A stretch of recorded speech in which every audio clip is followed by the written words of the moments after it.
In this specific video, I'm going to show you how to create raving fans that will buy from you instead of just subscribers.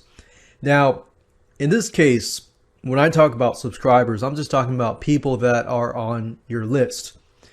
And what our goal here is to create a list of people that absolutely love your emails. So whenever you send an email, they see that it's from you. They're going to click it. They're going to take some time to actually read it. So let's go ahead and get started. First things first, you need to position yourself.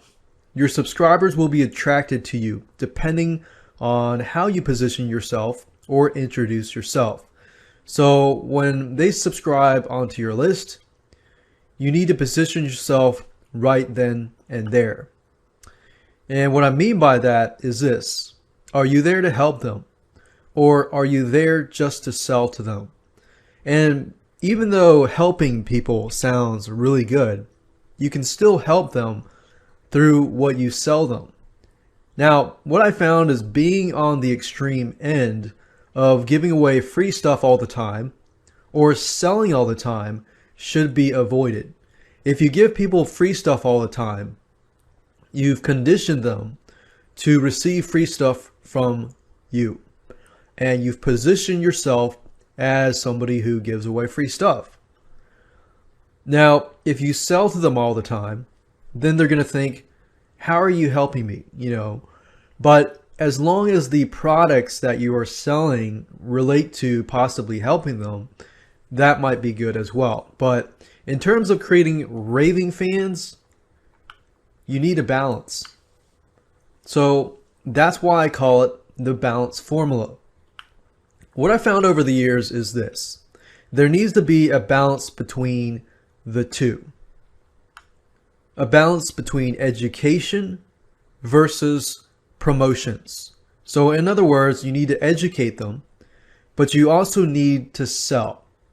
So in this case, we've got a balance of both worlds.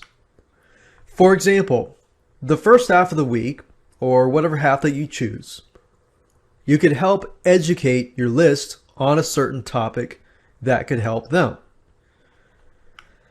And then on the second half of the week, you could promote a product that is related. And what I found that works really, really well is discounts and scarcity. So if you teach them about a subject matter and you just teach them that's it, then that's kind of to the extreme. Or if you just sell them about a certain topic and that's it, then that's a little to the other extreme as well. But you also want to make sure between the balancing of the education and the selling, that whatever they signed up for, you're only emailing them that. So if they signed up for puppy training, you could eventually probably sell them about elderly dogs, but that has to be later down the road. And you have to be careful about that, because somebody who wants puppy training is probably not interested in elderly dog training. So you want to make sure that you balance it, but keep on target. Now let's talk about discounts and scarcity. What works even more is if you teach them a subject matter and you promote something that is related, but you take it one step further and you find somebody with a related product. You approach them, you say, hey, I've got this list.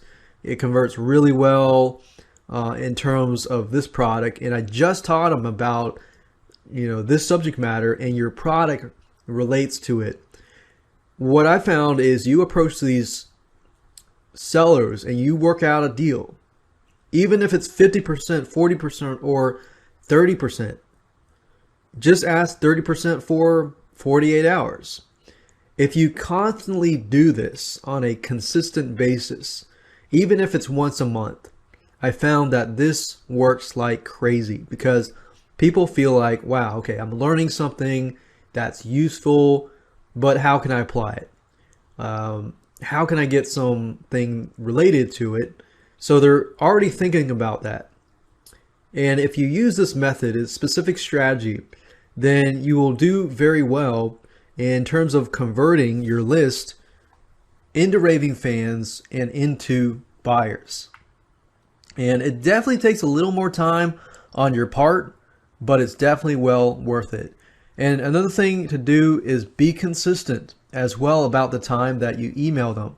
So if you're used to emailing them at 9:30 a.m. Eastern time, then you want to make sure that you email them consistently from that point on at 9:30 a.m. Eastern time.